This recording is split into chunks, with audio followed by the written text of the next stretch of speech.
Hey, thank you so much for joining us at our Crosspoint Church podcast. Now, if you're new to our podcast or maybe new to our church in general, we're just a bunch of messed up people who don't have it all together, running after a heavenly leader who loves us and meets us right where we are. We hope this message encourages you, builds your faith, and strengthens your confidence as you continue down this journey of what it means to know and follow Jesus. Enjoy this message. Come on, let's give it up for this band this weekend. Man, that makes you want to get to work right there, right? That's what we're going to be talking about. We're going to be talking about thank God it's Monday. How many of us have ever said that before? Make some noise. Yeah, none of us. Hey, we want to change that. In fact, we're going to be taking a look at work and what God has to say about that and how we actually are designed to flourish in the workplace. You know, whatever your work is, whether that's, pounding lunches out, for your kids in the morning, or if that's, putting on the brown socks, getting in the truck, delivering packages, maybe you're balancing spreadsheets, whatever that looks like. Today we're going to talk about how to not hate your job. Seriously, that's, you guys want to learn how to not hate your job? Yes, all right. So, we're going to get after that. Welcome to Crosspoint. My name's Curt. If you're new here with us, really good time to be joining us as we kick off a brand new series. And it's good to see you across all of our environments. Let's make some noise for those tuning in online this weekend. Excited to have you across, maybe from dorm rooms, coffee shops, maybe from your house this weekend. And I have to admit, thank God it's Monday doesn't roll off the tongue the way that thank God it's Friday rolls off the tongue, right? We have all these phrases like it's 5 o'clock somewhere, right? Working for the weekend. It's almost like this idea in our culture is like the more we can wiggle out of work, the better we are, which I think kind of gets us to this ultimate picture of the American dream that many of us have maybe been handed. And it's not like, hey, go get a job. The ultimate picture is that we're independently wealthy, so we don't have to work, right? So like we don't have to worry about a job, don't have to have a job. I can say goodbye to all those losers that are in the office, working, putting my commuter shorts on, flip-flops, going and playing shuffleboard all day. I don't know. Something like that. I think that's kind of the ultimate picture of the American dream, which is why so many times we find ourselves feeling like work is a necessary evil. And so we feel like we have to do it to put food on the table. You have to work to get by. And we almost work for the weekend so we can get to the point where we're actually living our life. And so what I really hope we begin to see in this series is, and we're going to talk about why work is frustrating. In fact, we're going to talk about that today. We're going to dig into why that is actually the case. But I hope we can begin to see that work is more than a necessary evil, and we can see it actually as an act of flourishing. And that it's a really, really important part of our life, and it actually can bring us joy and life and significance. So I want to pray for us as we dive into this weekend. Let's do that. God, we're thankful to be here today, and I'm thankful for all the people who are in this dark room, everybody who's tuning in online right now. There's a lot of places we could be right now, but we are here because we want to see if you're real. We're wondering if you have something to say to us, something that could help us draw closer to you, have more purpose in our lives. And I just pray that happens today. I pray that you'd help us to be different as a result of our time this weekend, and that we'd be equipped to actually find joy and flourishing in our job, in the thing we do during our daytime hours. And so I just pray that you'd help my words to be helpful. And God, I just pray that my words would be in alignment with your heart. I pray all these things according to you, Jesus. Amen.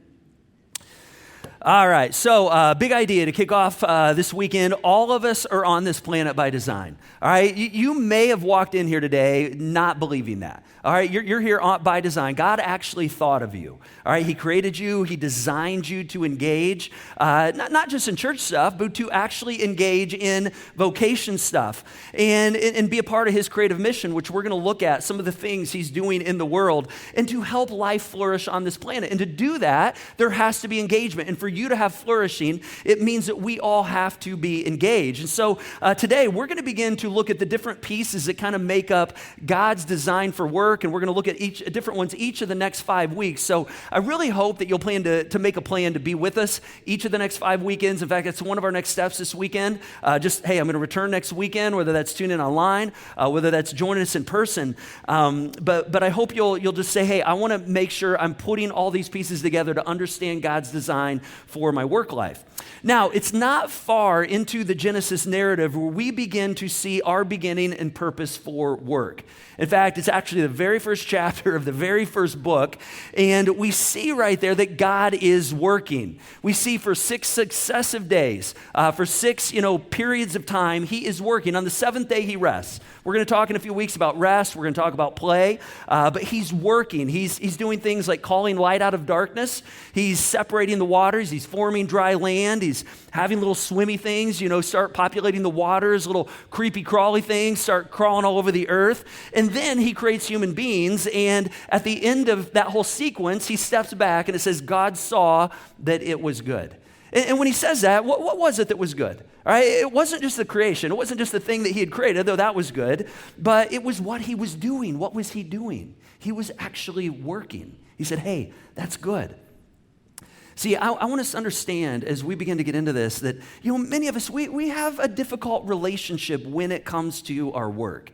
And, we have these thoughts, we're like, man, if I could work a little less, my life would be better. If I didn't have to work, my life would be better. If I didn't have to work as hard. And sometimes this leads to bad attitudes, and then that in turn causes us to not be all we can be when it comes to our work. And see, I think we have this kind of inherent shared belief that, work is somehow not good. But think about this. If God did it, then that means it's good. It's inherently good. When I think back to about all the jobs I've had, I really begin to see how God used each of those different seasons to actually shape me, form me, and really create some good things in me. In fact, you got to do this. You got to sit down and do an inventory. This is one of our next steps this weekend. Again, just maybe say, hey, here's all the jobs I had, and here's the good that came out of each one of those. Here's one of the things that shaped me going forward from that moment.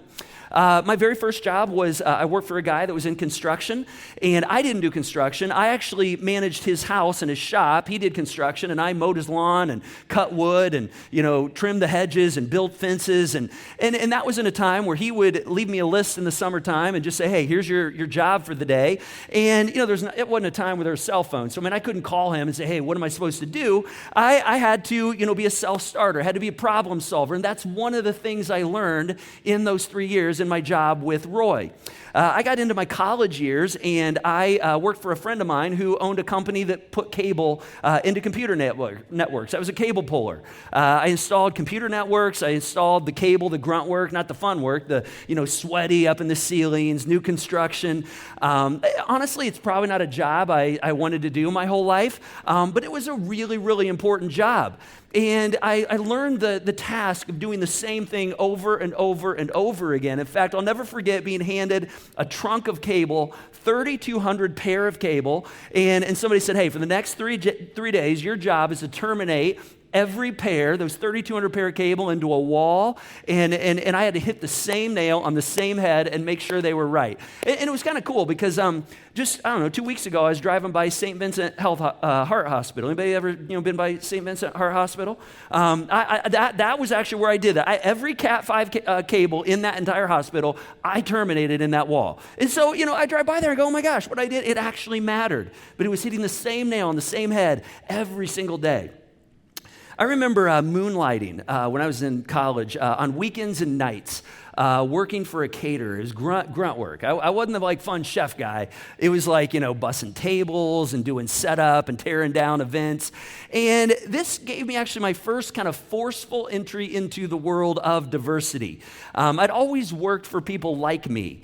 But in that particular job, the guy that owned this company was outwardly gay. And it required me to have to work with somebody that wasn't like me. And it was a good experience. Honestly, he hit on me a few times. That wasn't such a great experience. But nonetheless, it didn't hurt me for life. It just, I had to learn how to navigate things like this. Great learnings for me. I had varying jobs. I was a custodian for 4 years. I think every person, Dr. Tim Elmore talks about every person, one of the jobs every person should have at some point is being a custodian.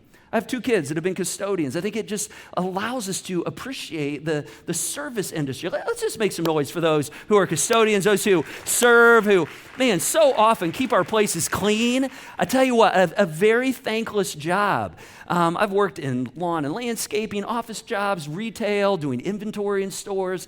I look at all those jobs and, I'd get to the end of the day and I go, wow, look at what I accomplished today. I could actually see what I accomplished. Today, my job today, sometimes I look at my what I accomplished. All I see is a list of meetings. I said to somebody this week, my life is a meeting. That's what I am. I go around and I'm meeting. But today I'm building people. And so I'm in the industry of building people work, of doing people work, building individuals.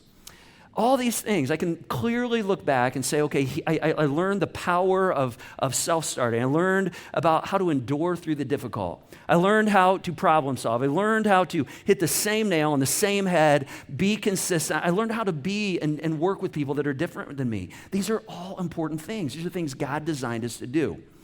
So, as we dive into this series, I want to kind of lay a framework as we kick this off. 3 big ideas today that's kind of a theology for work, or kind of our story of work in terms of how God designed this to work in our world. And so the first thing we see all the way back to the beginning of creation is that when we work, we actually partner with God in helping life flourish on this planet. It's called the creation mandate. It's actually got something God said, hey, here is what I'm doing and here's what I want you to do. This is one of the places where you and I get this. We actually get to be like God. We get to emulate his character. In fact, on the 6th day, God created humans. That's you and me. And when he created Adam and Eve, he gives them responsibilities. He says, hey, I want you to take this. I want you to steer it somewhere. And the reason he did that is because he works. And he says, I want my children to work. In fact, here's what Genesis 1 says.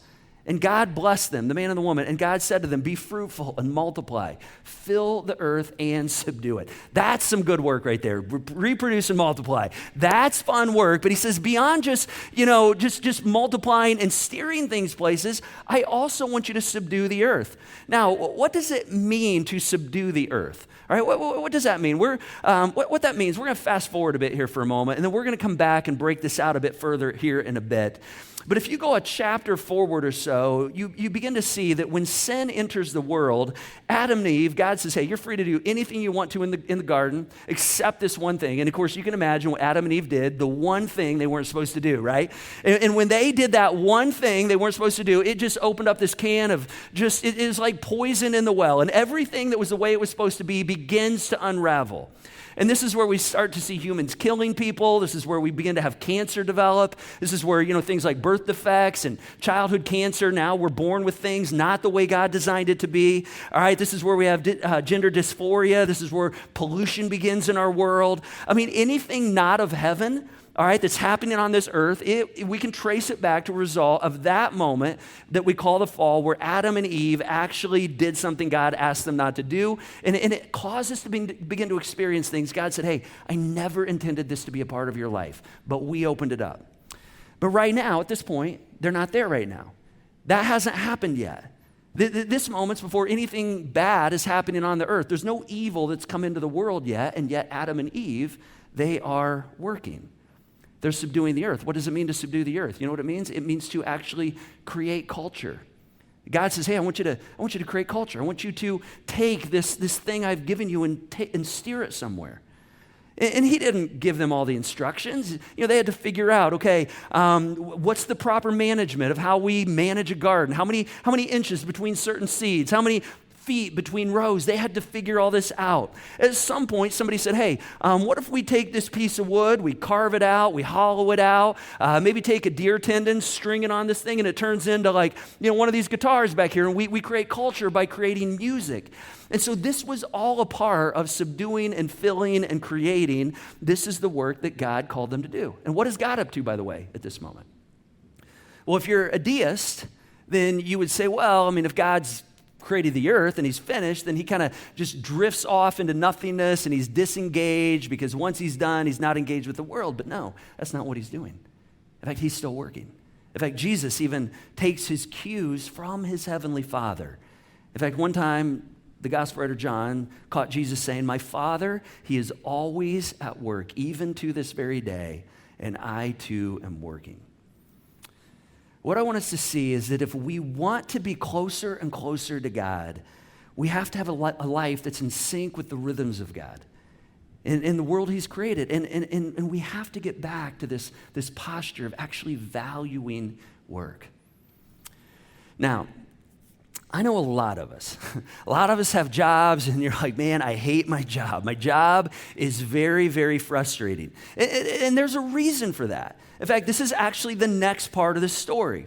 All right, see, Adam and Eve, they're created to flourish, to work in this environment. It's a creation mandate, but then something happened. This is the second part of the story. This is the fall. This is where Adam and Eve sinned. This is where everything changed. God says, hey, stay away from this one thing. Everything else you're free to do. They do the one thing. It opens up a whole realm that God never intended them to experience, including the way it affects our work. And so the fall is where sin introduces futility into the workplace. Now, this is so important to understand. Because see, Adam and Eve, up to this point, all right, they were put in the garden and they had a job to do. It wasn't like once this happened, they're like, oh man, now we got to go to work. All right, we were just hanging out pretty much on eternal vacation, and then we blew it and now we have to work. That's not how it worked. They were still working, but now it's that the work is actually cursed. All right, the work, it's part good, but it's now also going to be part futile. It's going to be part frustrating. All right, even the best of jobs. Now, if you want to get a picture of what this looks like, one of the best and most humorous ways to kind of get a picture of this is the great old sitcom, The Office. Any Office fans out there? Yeah, all right. I tell you, you want to talk about futility in work, The Office is it. And of course, we have a video clip, because why would we not have one if we're going to talk about it, right? So if you want to see futility in The Office, take a look at this right here. That's futility right there. Yeah, that is futility. And we've experienced that, right? It's like regardless of what you do, it's so hard to get ahead. And you're like, I feel like everything's working against me. Another way to experience futility in the workplace, just go out and get a job. It's just as easy as that. Because this is what happens in the work environment. All right, and listen, even the best of work environment, I love my job. I love my job here at Crosspoint. It doesn't mean that everything I do, I love. There are days where I hate things that I have to do. But that's the frustration of work, and that's one of the things we see here in the Genesis story. In fact, here's what God says after the first humans kind of blew it. He says, cursed is the ground because of you. Now it's easy to kind of assume this is just for farmers, like people who plant seeds. That just happened to be the industry of the day. And so this really applies to all of us. Cursed is the ground because of you. Through painful toil, you will eat food from it all your days of your life. It'll produce thorns and thistles. It's going to be difficult. You want to grow good things. Thorns and thistles are going to come up. You're going to eat from the plants of the field. By the sweat of your brow, you will eat your food until you return to the ground, since from it you were taken. For dust you are, and to dust you will return. Isn't that so encouraging right there? That's the futility of work right there. What this is saying is, hey, work is going to be hard. It's going to be hard. Was it designed to be that way from the beginning? Was it designed to be frustrating? Was it designed to be, life-giving? Actually, it was designed to be life-giving, but the fall actually changed that. It's one of the consequences of the fall. And eventually, God says, hey, I'm going to come and make things new. But in the meantime, work is frustrating. In fact, the Apostle Paul, he was writing to the Romans one time, and he said, all creation groans under the curse. In fact, I think this is one of the reasons we get to Monday, and we're just like, oh, God, it's Monday. Here we go. In fact, let's just do that. Just groan with me together. Let's just get it out. Here we go. Ready? Let's just groan together. 1, 2, 3. Yeah, we like to groan, right? We groan under the curse. You got it out right there. There you go. Now, the good news is that this is not the end of the story right here. Futility, frustration, some days are going to be bad, some days are going to be good. If you're in school, wherever you may be, whatever level, it's why school at times is hard. If you're a student, your work is your school, it is your education. The good news, this is not the end of the story because God intervenes. In fact, it's one of the reasons Jesus came into the world. And so the third part of the world of this story that we begin to see is what's called the restoration movement. And this is where God invites you and I to join him as restorers in the workplace. Now what do I mean by that? This is like theology 101 right here, all right? Theology is the story of the world that we find ourselves in. And so when Jesus comes to this planet, when Jesus comes in the form of human flesh as God, then he comes to die for your and my sins. He comes to create an on-ramp to our Heavenly Father. It's amazing. If that was all he came to do, that would have just been like, wow, Jesus, that was enough. But he also comes to begin to reverse the curse, to restore life on this planet that sin has ruined and that sin continues to ruin. He comes to reverse the curse. And so when Jesus returns, Scripture tells us that there's actually going to be a new heaven and a new earth. It says one day, there's not going to be futility. One day we're going to get to the place where work, all is well in our work, all is well in our relationships, all is well when it comes to our physical bodies. All right, all is good. All of it's going to be good. It's just not the case right now. All right, but in the meantime, he started this process and he's restoring and redeeming and renewing. And he involves people like you and me in the process. Therefore, one of the reasons that perhaps you have the job that you have and you have the role that you have, it's not just the creation mandate. It's not just, hey, I want you to take things and steer it somewhere and create culture and shape things and help people flourish on this planet. But he says, no, I want you to be a part of my restoration work. I want you to restore your work environment. If you're a student, I want you to be a part of restoring your school environment. All right, wherever you are, I want you to restore what sin has ruined. Because when we do this kind of work, we actually tap into the divine. Now, I want to talk about two ways that we participate in this restoration work. Two ways we kind of partner with God in this. There's lots and lots of ways, but just kind of two pieces of low-hanging fruit right here. Number one, when we work, we serve others. When we work, we actually serve others. This is the base of what work is. Right? When you work, when you do your job, you're actually making someone else's life easier. You're actually serving someone else. And this is an important thing. We have rest and we have play, but work is others focused. And so here's a good way to think of this. When we work, we're actually serving others. When we play, we're serving ourselves. We're going to take a look at play here in a couple weekends. But this is a bit difficult for us to sometimes kind of unpack when it comes to our individual jobs. Meaning, if you're like a trash man, you're like, it's easy to understand how my job is serving other people, right? Like people have trash, it stinks, everybody's trash stinks. Their house stinks if we don't take it somewhere. So as a trash man, I come, take the trash, and I get paid for it, and I'm serving someone, and the world is a better place, right? It's easy to do that. If you are a financial planner, let's say, you might easily be able to connect the dots and say, hey, my job is to help people plan for their future. All right? I help people leave a legacy, to plan, to bless their family, to leave an inheritance even. And I make a lot of jack while I'm doing it, right? So that's work, but it's also serving someone. Now, there might be certain occupations where it's just not as easy to figure out, okay, what is my job doing to serve someone? You might be balancing a Q2 spreadsheet, and you go, okay, what in the world does that have to do with serving someone? Well, maybe you're serving, shareholders. Maybe you're a publicly traded company and you're serving the shareholders so they know how their investments are actually impacting the company. I don't know. If you're a teacher, it's easy, right? Because you're like building kids and you're preparing the next generation. But at the heart of any kind of work is actually about service. In fact, Jesus one time, he even said, the Son of Man didn't come to be served, but to serve and to give his life as a ransom for many. Jesus said, hey, I came to actually do something, to actually make your life better, to go to the cross, do something you can't do. But in doing that, he was actually working. In fact, we could actually change the words out a bit right here, and it really doesn't change the intent of this verse. We could actually say, the Son of Man did not come to be worked for, but to work and to give his life as a ransom for many. So we see Jesus, he worked. He worked. And I know for some of us, we're like, I don't remember Jesus getting a paycheck. I don't ever remember Jesus getting money under the table. There's no paychecks. You never see Jesus get a paycheck. He had to get a paycheck somewhere, right? Most of what we know about Jesus' life was like between 30 and 33.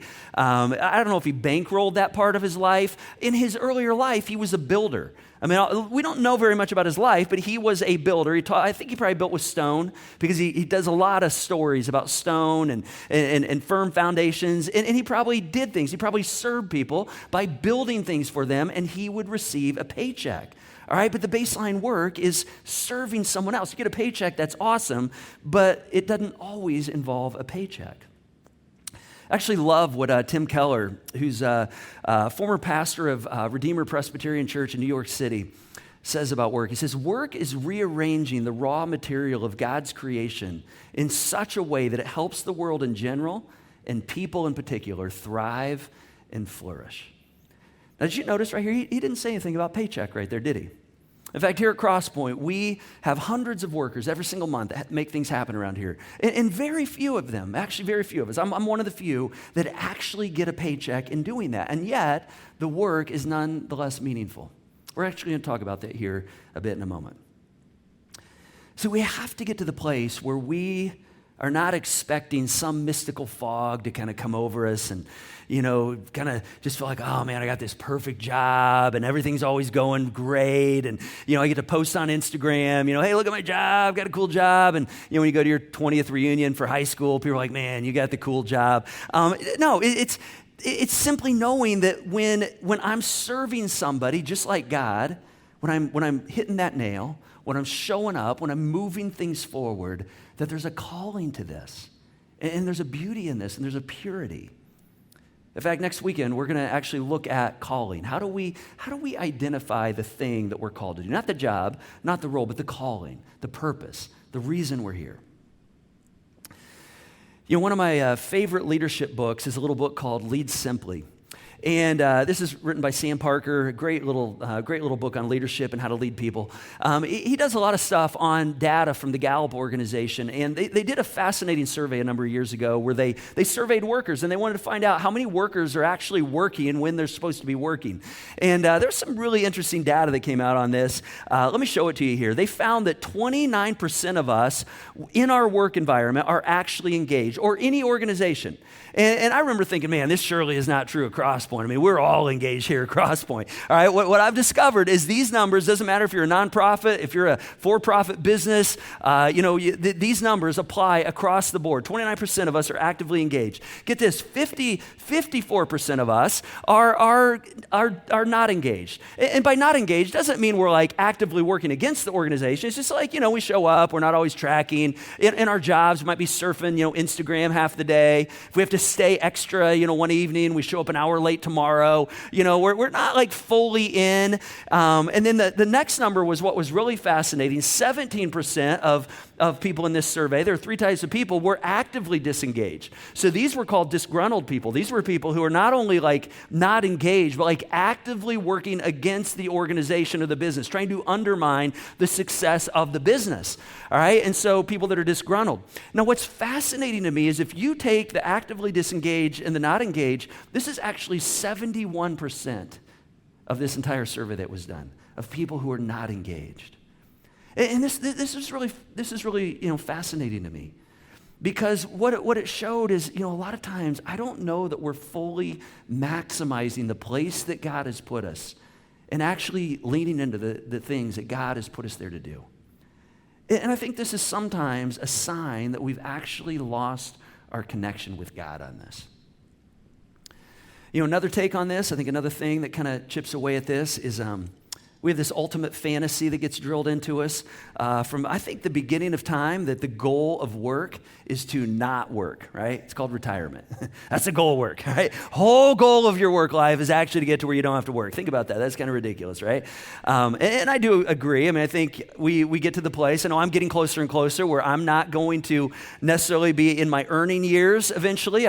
My physical body's not going to be able to produce and be capable the way I am right now. But here's a good question.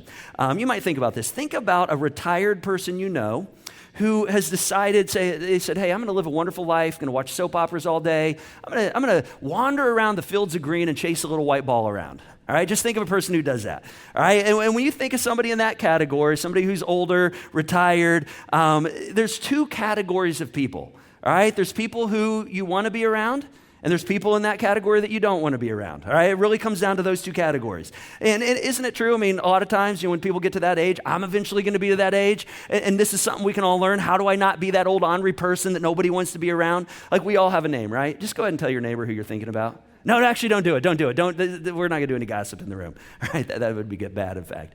But here's the thing. Whoever you thought of in that moment, that ornery person that you just don't want to be around. Here's the difference between the people you want to be around and the people you don't want to be around. You know what the difference is?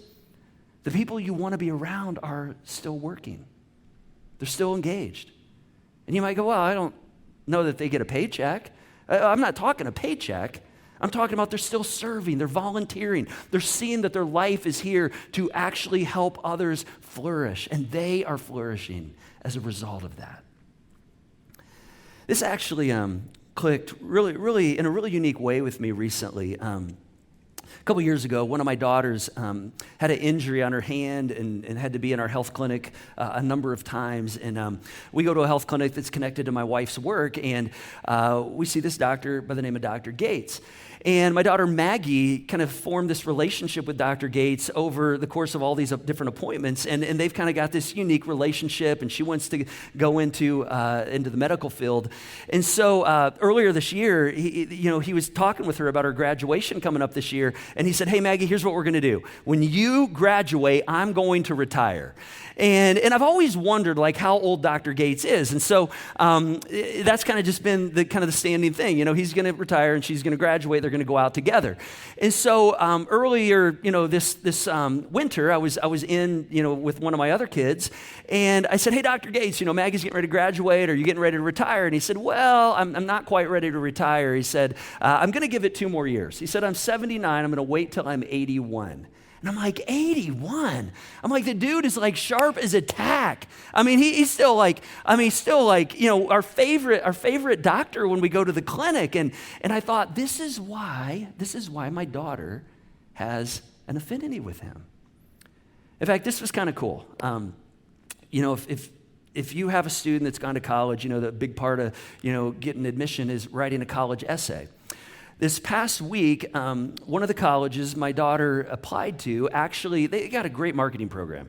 It's fascinating. I'm brilliant in what they're doing. They actually sent her back a part of her essay in a printed form on a magnet to remind her of why she is going into the field she's going into. And this showed up at our door, and it talked about Dr. Gates. In fact, I want to read it for you. Here's what it said, because this is what she wrote in her essay.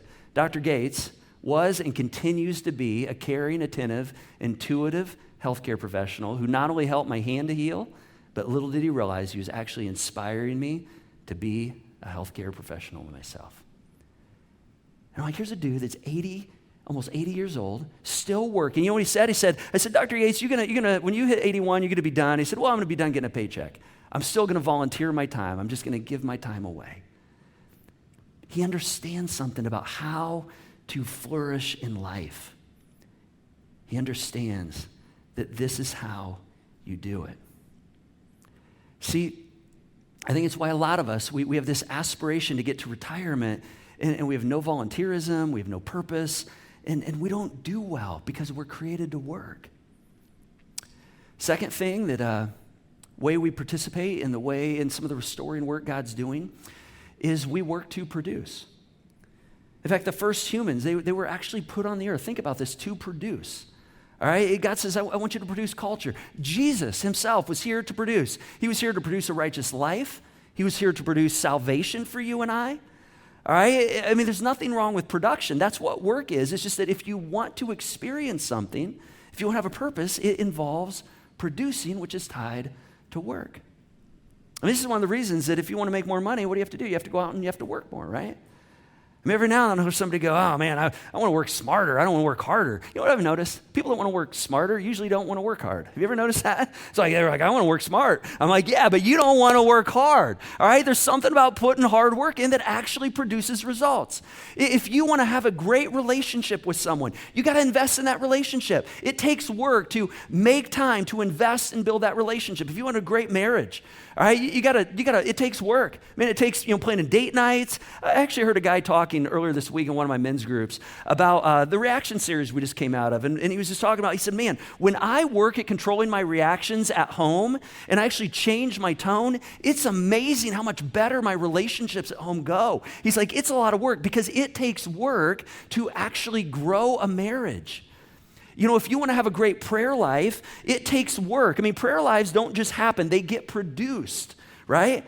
I mean, a lot of times I'll hear somebody go, man, I don't like to pray out loud because I'm an introvert. And I'm like, what do you think? You think the extroverts are like, woo, man, I get to pray out loud just because I'm an extrovert? No, extroverts don't like to pray out loud. At least nobody likes to initially. You know why people pray out loud, do it well, it's because they've worked at it. They actually produce, the ability to do that. Last verse of the weekend right here. Last verse. Whatever you do, work heartily as for the Lord and not for men, knowing that from the Lord you will receive the inheritance as your reward. You are serving the Lord Christ.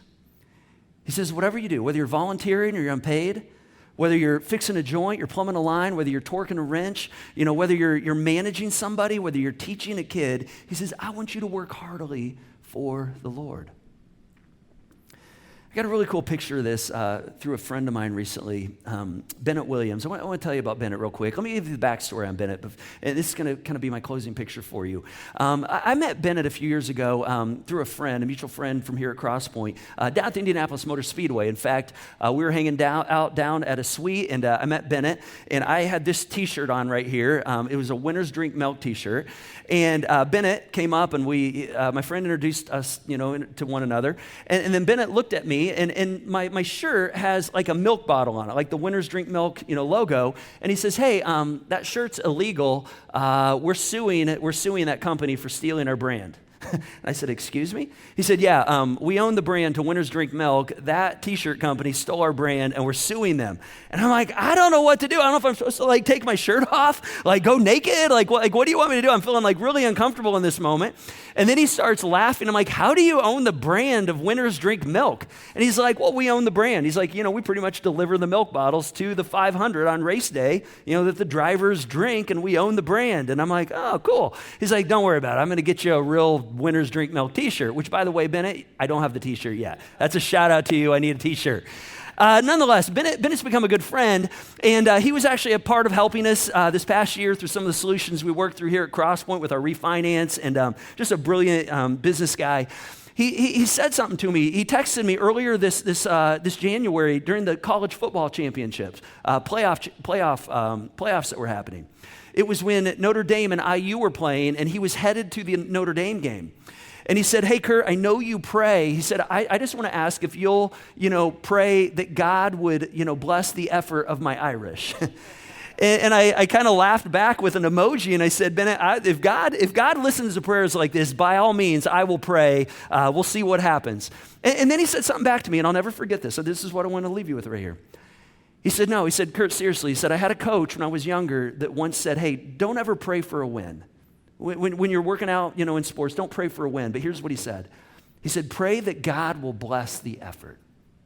He said, pray that God will bless the effort. See, I think when we take this posture, even when we're struggling with our job and say, God, will you bless my effort?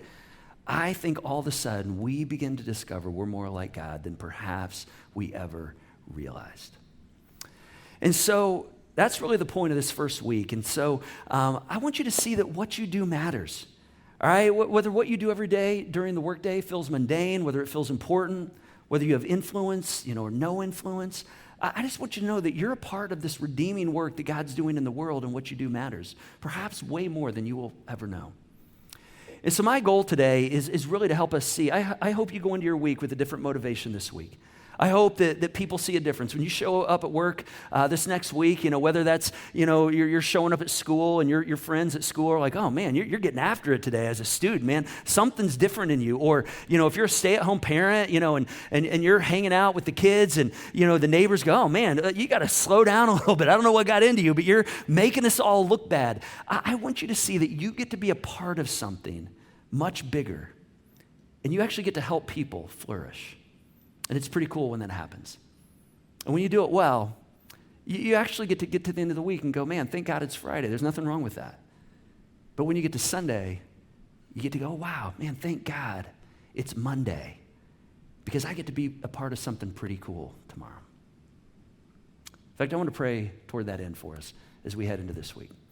God, thank you for being at work in the world, and for inviting us to be a part of it. And not just what we do here at church, but in our work environments, in our school environments. You placed us here to make a difference, to have a purpose, and we're going to dig into that a bit next weekend. God, I just pray that you would help us as we get into our work week this week to see that perhaps we are a part of something bigger. We actually have the opportunity to do restorative work, to actually steer things somewhere, to not only flourish ourselves, but help others flourish as well because of what we get to do every single day.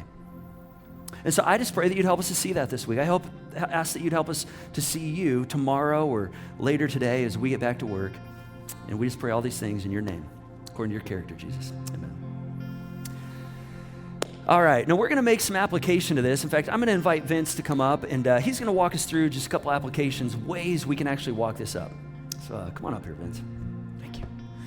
Hey, Curt talked about this, what you do matters. And I think that's so vitally important to everything that we do here at Crosspoint. When you came in tonight, you received a weekly, and in the last probably 6 weeks since the beginning of January, in that weekly is a volunteer card. And I know what a lot of us think about volunteering, like, oh, one more thing I got to add to my list.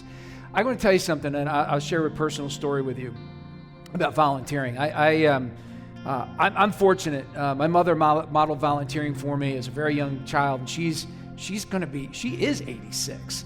She volunteers 3 nights a week at church, singing in a band, believe it or not. She volunteers in the kids' environments and volunteers stuffing envelopes with what they call them bulletins in other churches. They're weeklies. And my mom doesn't have to do that. So she's modeled that for me. So I've been fortunate. And so I realized how important volunteering was to me. But I also, too, was like a lot of us in the room and thought, oh, man, my schedule's packed. I got so much going on. Where am I going to put this in a week? Where am I going to put this in a day? Where am I going to put this on a Sunday? I want to sleep in. I want to do all those things. And I will never forget the first time we came to Crosspoint. We had gone to another church on the north side of Indianapolis, a big church, mega church, for years. And there was a lot of people. They never asked us to volunteer. It was awesome, right? I didn't have to do anything. Just kind of showed up, and I was a participant. That's all I had to do. It's nothing. And then the first time we came to Crosspoint, we were across the street, and I remember walking in, and the people that greeted us, bang, right there. Then the coffee people were there. Then there was a small group of people that were checking kids in, and then the kids' environments, and then people handing out weeklies. And I thought to myself, this church has like 10% of the people that mega church had.